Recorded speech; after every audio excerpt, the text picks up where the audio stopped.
Hey Pokemon Masters, Berkey here, and welcome back to the Olympia region in a new episode of Pokemon Tempest. In the last episode, you got your 5th gym coin in a battle against your rival Cass after the usual gym leader Animos had gone. Your journey is really beginning to shift into those later stages. The sun is coming up and yesterday's storm has passed, and as you look at the map, you realize that you could either surf back north to see Castle Town, but this wouldn't get you where you need to go, or better yet, you can rejoin the mainland by surfing east.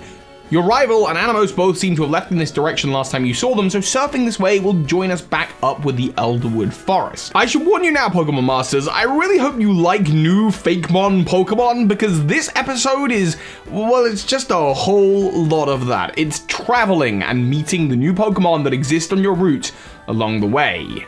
So you're gonna have to let me know how your team is looking at the end of this episode and how much it's changed in the comments down below. As you start surfing, some new Pokemon are likely to appear right away as a result of yesterday's storm. Let's have a look now. Yes! First of all, we have Zolotus, the nebulous Pokemon. This Pokemon is a pure flying type, and it generates moves like Whirlwind and Hurricane to deal huge damage. Thanks to its legendary Delta Stream ability, it protects it from super effective hits, and according to its Pokedex entry, this Pokemon is the father of the skies. They gather and create great storm clouds, and if enough gather together, they can even form cities in the sky. Legends say that somewhere in Olympia, these Pokemon gather and hold an ancient secret.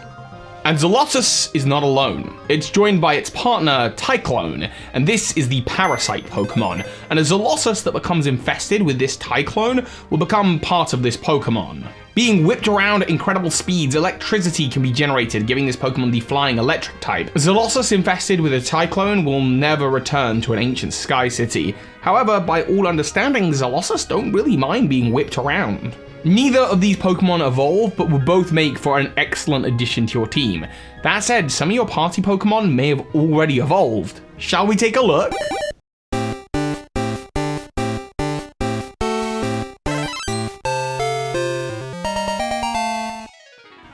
Yes, if you caught one earlier, then your Centurion will be ready to evolve into a Centurion, the Quad Guardian Pokemon, another Psychic Rock type. These Pokemon can command armies of Centurion, which can be intimidating, but usually they just use their big hands to build. Finally, if you caught one at the beginning of the game, I think it's finally time to see what your Corviknight will evolve into. Let's take a look at something brand new.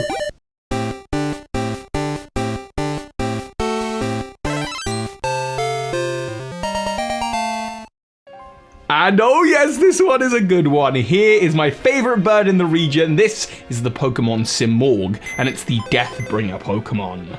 This Pokemon is incredibly rare, even in Olympia. Some trainers who ride on its back are said to be taken to the realm of ghost Pokemon. To be the trainer of a Simorg is a truly special thing, and if you have one joining your team with its ghost flying type, you should be very proud.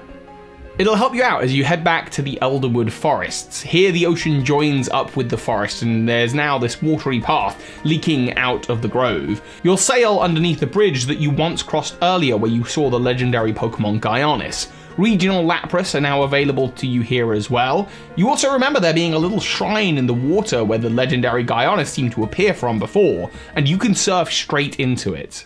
It's a flooded shrine and there's nothing of significance inside. Most days of the week, you'll just encounter Lapras here, chilling out and chewing on the moss and kelp.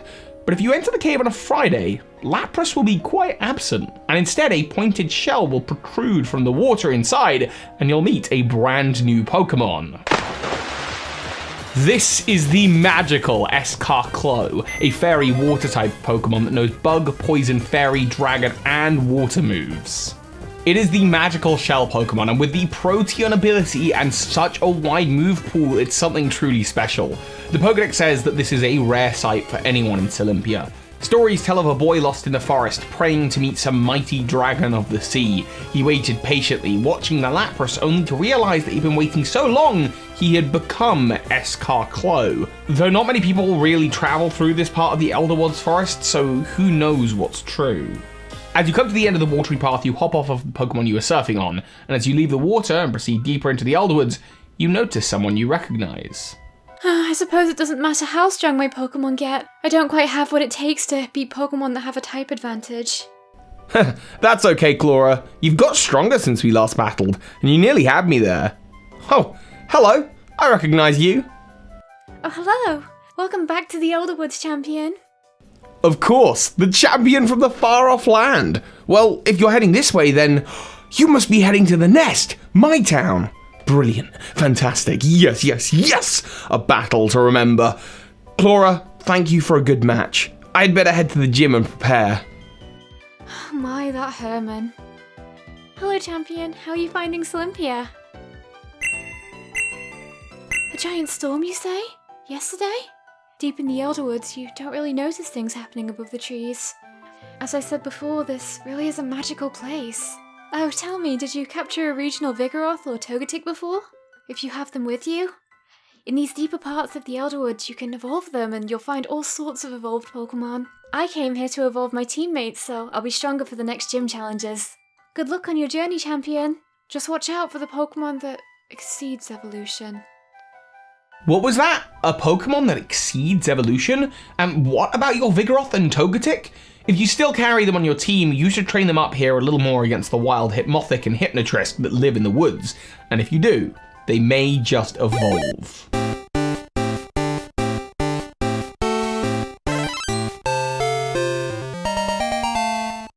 You've all seen it before, Togekiss is the Jubilee Pokemon, living high up in the trees of the deep Elderwoods where it roosts coconuts grow. Occasionally, a coconut will actually be an egg, and if you drink milk from one of the regular coconuts, you'll have a blessed day.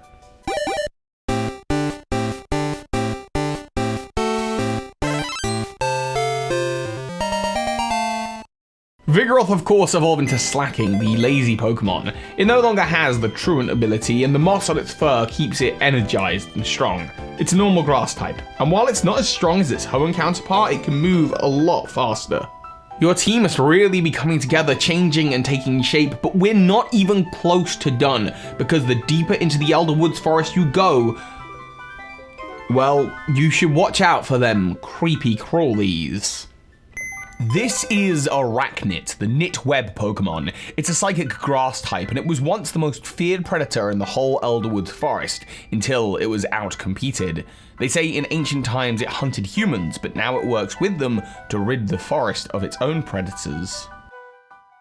And speaking of its predators, there is at least one more Pokemon that appears this far into the Elderwoods forests.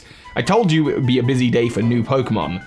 If you caught the seemingly pointless Pokemon Salavite at the beginning of your journey, it can now evolve into its true form, its evolution, that can be found here in the deep Elderwoods.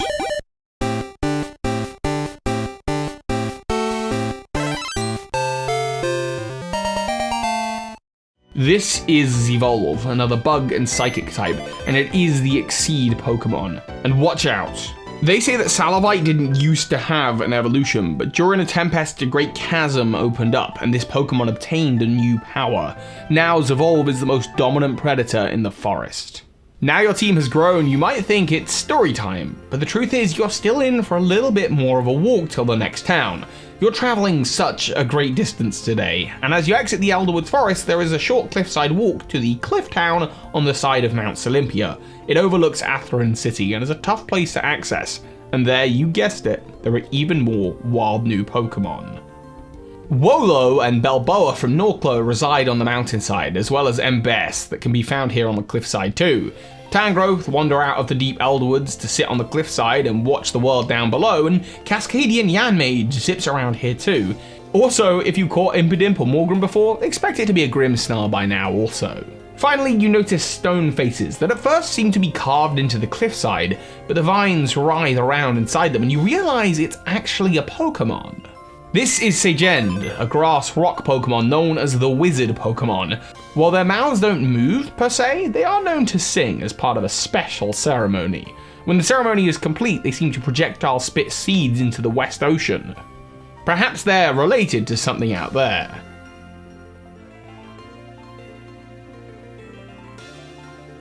I knew you'd make it to the Cliffside Town. It feels right that you should see it. After all, outsiders like you made this part of the region habitable. You might have noticed that there are a lot of Pokemon on your way here, and this area is great for wild Pokemon, but people have historically struggled reaching the mountainous areas of Olympia. And as our population grows while the Tempests are in full swings, we have to take to the mountains for help. But thanks to technology recently brought in from the Hoenn region, we now have a cable car system ranging from this Cliffside Town up to my home, the Nest or Nestpine City. There used to be a route directly through the mountains to get there, but after some unfortunate cave-ins, the Nest became isolated. But now we can work on putting in more cable car systems and places becoming more connected. In many ways, that's what meeting other Pokemon and people from across the world is. It's us connecting, sharing the best bits of ourselves while learning what we truly need to know to improve our quality of life. This interconnectivity, it's fantastic!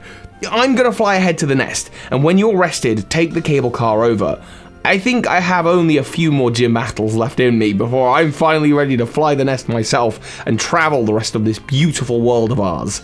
I'll see you out there. Oh, enjoy the cable car, and of course, soar high. Wow, he really does seem nice, and looks like our next gym battle. You know, today's episode wasn't very plot-driven, but instead seemed like a great opportunity to improve your team. I thought it'd be fun to show you at this point that if I were in Solympia, this would be my team. Chlorodon, Simorg, Zivolve, Slumber, Escarclo, and Whimper. These are just my favourite Pokemon of the region so far, but I'd love for you to tell me your team in the comments. Now, I am a bird keeper, but a flying focus team here in Solympia, well, for that, you'll have to wait for our next gym battle next time, where we'll be soaring high, Pokemon Masters. Also, a big shout out and thank you to anyone who's been picking up the brand new poster. If you've been getting it for the holidays as a gift for yourself or for a friend, the new Mystical Island poster, it really makes a big difference to the channel and helps out. So I hope you've been enjoying it, enjoying all the fine details put together by the incredible artist Startboy. Thank you for the support. Thank you for supporting this show on Patreon and everything else that we do. Thank you for supporting this channel and everything else that I do. I hope you're having an amazing time. And of course, soar high, Pokemon Masters.